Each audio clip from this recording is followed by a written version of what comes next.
Right. I'm a Category 2 qualified thermographer. And I started really because I wanted to find out where people were losing heat in their buildings and give them an idea of how they can kind of improve things, pretty much like a lot of people here are doing at the moment. And over the years, people started coming to me with new build housing as well. So I've got a lot more involved with that. So I look at older buildings as well as the new builds. And I work with lawyers and all sorts of building cases, legal cases against the big builders for the poor standards of building that they're putting up. And I've got involved with airtightness as well. And what I do is I combine the airtightness testing with thermal imaging, because you're drawing air through the building fabric and you're finding lots and lots of issues that you wouldn't necessarily find without. Right,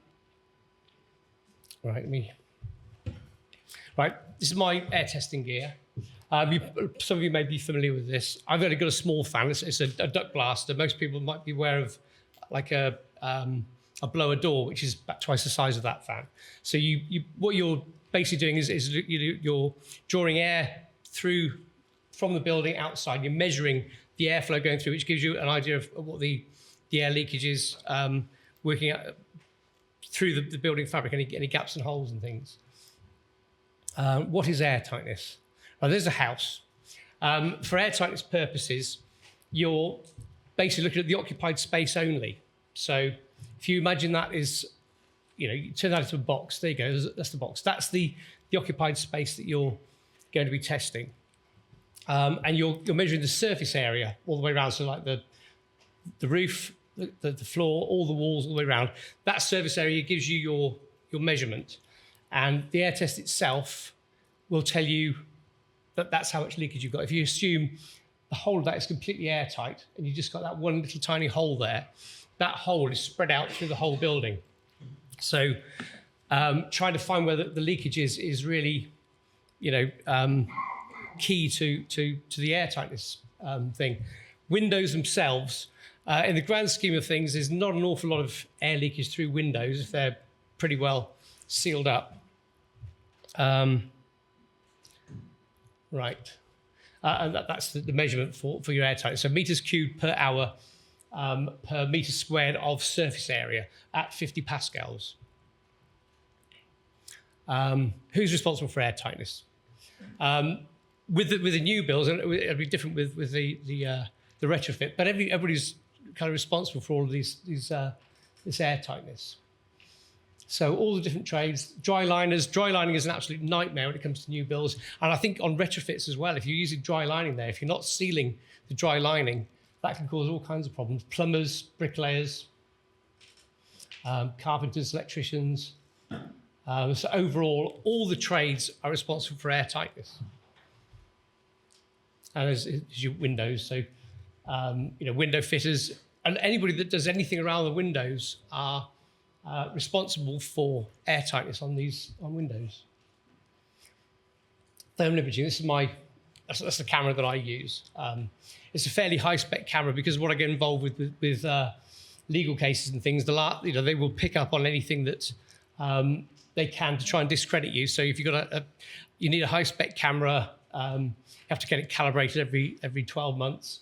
It's a very, very useful tool. With air tightness, it's not going to show you very much. So it'll just tell you what your air leakage area is. It's not going to tell you where that air is coming in from. Whereas with the camera, with depressurized, you can work your way around the building and find where the leakage areas are. A lot of it is through the building fabric. So you've got, and I'm just going to grab a drink. Sorry.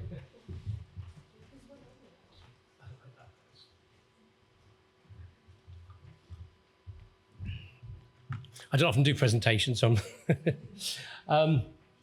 so combining the two with thermal imaging and airtight, you can find where the airflow is. A lot of it is through the building structure, which is often overlooked because you can't see it.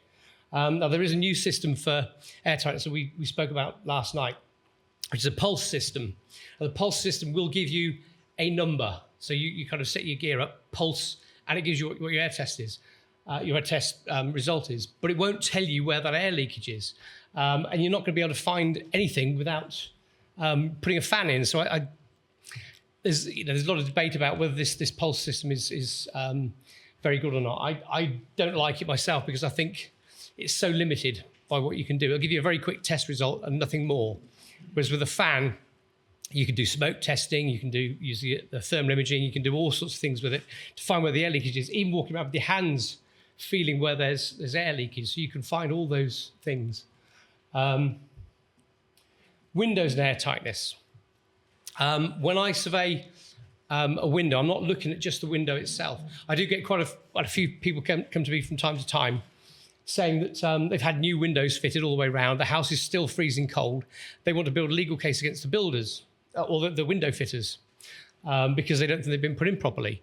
And I go and do a survey and the windows are absolutely fine, but it's what's going on around the whole area around the windows that's the problem that's caused their heat loss. So what parts of a window are relevant to energy efficiency? That is the kind of area that I'm looking at. So you've got your window, you've got your reveals, you've got the walls surrounding it. So the frames are kind of what they are. A lot of the frames that we were looking at last night are very thin timber frames. So there's not an awful lot of thermal resistance in those, so they can be an issue. If you've got new windows, sort of UPVC windows, you've still got a limited amount of thermal resistance through the frame itself. So all of this kind of builds up to your overall efficiency of the windows. Glass, obviously. If you're double glazed, you've got a better. We discussed earlier on about the different U values for the windows. Different single glaze, double glaze, triple glaze, all those things. So that's an issue. The reveals. The reveals are, as I've got some images later on that look at the reveals in places. There can be an awful lot of issues with reveals. You've got thermal bridging coming around the windows itself. So the windows may be well insulated and what have you with the frames. But if you've got thermal bridging through the reveals, that could be a significant source of heat loss. And also, certainly on new builds, and I have seen it on older buildings as well, they line the reveals and leave a void in there. Now, a cavity wall on a newer build, you've got cavity closers there. You can get airflow from that cavity, gets into those reveals, it flows all the way around. So it's part of the whole window build-up. And on older buildings, even it could be solid stone, you've got a face stone on the outside, face stone on the inside, and a load of rubble in the middle. That's a cavity, and there's quite a lot of airflow within that cavity. And you can get, you will have seen it, so wooden boarding, timber boarding around the reveals, around the windows, sort of box them all in. I've seen airflow through there as well. Where that's coming from, you're not really sure. It could be coming from around the window frames themselves, from outside. It could be coming from that cavity, that rubble-filled cavity, or the cavity, if it's a cavity wall, flowing in through those buildings. So on a windy day, it can push this airflow through. So that's another thing that I find a lot of when I'm doing my surveys. The windowsills, again, you've got the top of a cavity in there, possibly, through this rubble and what have you. You put a windowsill on top of it, and nothing's actually sealed underneath. So you can get airflow coming underneath that. You can see the windowsills are cold, so you've got thermal bridging, you've got cold airflow within any voids that are there. And then the walls around it. I quite often see, again, particularly on new builds, but it does happen on older houses as well, where they've boarded the walls out to insulate. You've got a void there. So the air flows from these reveals, gets down into the walls all the way around, and you get a lot of cold airflow around the whole area. That's all, it may well have passed an airtightness test if it's a new build, but it's not airtight.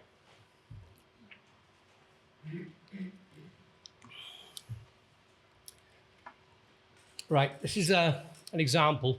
This is it's a refurbished pub. I think the pub was a listed building, and there are issues with it. If you look down here, it's got like a timber cladding around the reveals there.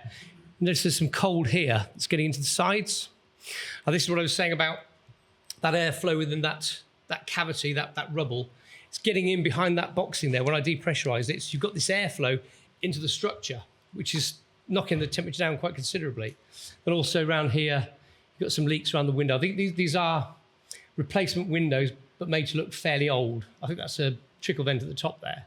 You can see there the seal's pretty poor. These are brand new windows. So, there's a lot of issues going on around that.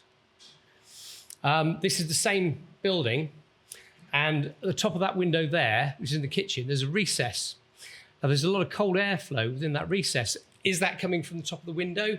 I'm not sure what the detail is on the outside of that. So it could be coming at the top of the frame. Again, it could be coming from a rubble cavity that's flowing around. So all of this airflow here, you can see it's just starting to get into the floor ceiling voids above there. So this is all coming from like the window area. And it can be causing quite a large area of significant heat loss. This is the same building again. This is like a bay window stuck on the front of the house. And you can see down there, that junction, where you're kind of butting two windows together like that as a junction. There's no kind of seal in there. I dare say, if you might find a lot of older buildings that have got that detail with old traditional windows, where you've got, a bit of a gap down that junction that's causing heat loss and drafts coming through. Is it a bad thing? It's kind of additional ventilation. It's not controlled ventilation, but it is ventilation. You do need to get that airflow within the building. Again, around the top here, there's some issues with some drafts coming in around the window frames. This is another one here. This is a new build, but again, it's the same with lots of older buildings. You've got cracking down that junction there between the frame and the reveal. Now, if you've got airflow coming out from there, then that's showing you've got airflow within the structure. So again, that's possibly coming from cavities, possibly coming from around the window frame itself, where it's fitted into the aperture. That I see a lot on all sorts of houses, older houses, new houses, all sorts. So when the windows were put in, I think this is dry lined around here. So there's been no kind of seal. The window's been put in. The only seal on the window is external, so between the frame and the external brickwork. But there's no consideration for air sealing on the inside of it. This is another typical thing. This is a bay window. Although it's maybe not necessarily part of the window itself. If your windows are cold, it could be all of that whole area. So the ceiling there's virtually nothing in the way of insulation in that bay window roof at all. There's a lot of cold airflow. I regularly see cold airflow getting from there, gets to these lintel areas and flows through into the rest of the house as well, so all across the ceilings. So it's just pouring through. There's one house in Oxford that won awards for energy efficiency improvements and things like that. I think a lot of it was to do with renewables. What I found when I went into the living room was, again, it had this bay, and the bay, between the two bay windows, for the ground floor and the top floor, it was just like tile cladding around the outside, and air was just pouring in through those tiles, getting into that void, and then flowing right the way through the house, from the front of the house through to the room at the back. So it's just flowing through these ceiling voids, all coming from that bay window area. So if you're looking at a house that's got bay windows, it's not just the windows, it's the whole thing around it. There's so many issues of heat loss. And people do say to me, regularly that, oh yeah, a house is cold. It's the windows that are the problem. Sorry. Oh, sorry. The windows are the problem. But it's not, it's the whole kind of area around them. Right, this is an older house. These are all single glazed. I expect these windows are pretty old. You can see there's a lot of thermal bridging through the glass. There's very little in the way of thermal resistance there. This gets down to your probably, was it 5.8 or whatever it was for the thermal, the U value of the glass. And again, you've got issues all the way around. There's airflow within that structure. Could be coming from the windows. Could be coming from a rubble-filled cavity or anything like that. So there's a lot of issues around that. This is a new build, but it shows you this airflow. You see the reveal there. Now that's coming from the cavity, or again from around the frame itself, and it's flowing through that reveal and into the adjacent walls. all the way around. And this is dot and dab, so dry lining. So where the warmer bits are, that's where there's like a blob of adhesive, a seal, but it's not fully sealed, so you've got this airflow there. And I see this so much, it's beyond a joke, really. So again, when you're doing a window, if you're just replacing the windows in a house, don't just take a window out and then stick another one back in again. Look at what's going on for the aperture where you've taken the window out from. If it is dry line, it could be insulated plasterboard that's put in there to try and improve the efficiency of an older building. When you take the window out, you can see gaps, you can see a void all the way around where the lining is on the inside of it. That all needs to be sealed to prevent this airflow getting into the structure. Right, this house is an interesting one. It's one of the few kind of historic buildings I get to look at. This was a 16th century cottage. The windows are pretty old, as you can see there. Somebody here will be able to tell me what sort of date they are. You see this mottled effect on the windows there? That's condensation that the camera's picking out from. And then the walls on this particular one, they were advised to build like a timber frame around the inside of the house, around the walls, and insulate it. I think they've insulated it with fiberglass, just shoved it in there. They've left a void behind it. And they said it made no difference whatsoever to the efficiency of the building. And what this shows here is loads and loads of cold airflow. There could be moisture in there as well, interstitial condensation, all sorts of things going on behind this lining. Again, it could be coming from the rubble-filled cavity. It could be coming in around the window frames. It could be coming in from just about anywhere. But there's a huge amount of heat loss in the whole of this building here. And it looks nice. It looks all fine. There's no issues with that whatsoever. But that tells a very, very different story. This is that same house again. You can see how thick the walls are. And there's probably, I don't know, a good 6 inches of that is where they built this frame to insulate it. And it hasn't really worked. You can see around the reveal there's a lot of cold there. There's probably thermal bridging. Around the sill there's a bit of reflection there as well. You've got condensation on the glass. You can really see it on that picture there. So, so many issues around that whole area there. So the works they've had carried out just didn't work. I've advised them to go and get something completely different done. It's only done about 7 or 8 years ago. So bad advice, a lack of understanding what they're trying to achieve, I think, with the whole thing, or whoever did the work didn't really understand what they're trying to achieve. This is the same house again. Loads of condensation on the glass there again. You can just see that. As you're getting evaporation, you get this cooling, which the camera will pick out. A lot of airflow in the walls again. Window sills looking really cold, and it flows down below as well, so you've got cold in the walls all over. Again, this is the same house again.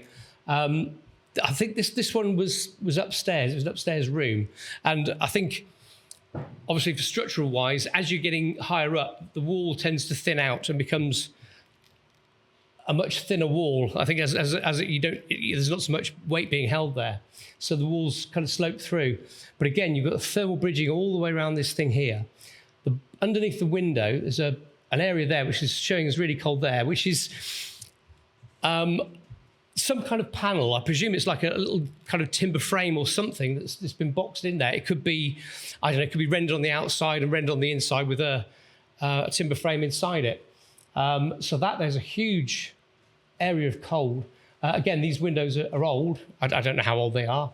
I would think probably 100 years old, maybe more. Somebody's going to have more knowledge than me on that. There's all these kind of issues here. How do you deal with that there? I don't know. Again, this is another one from that same house.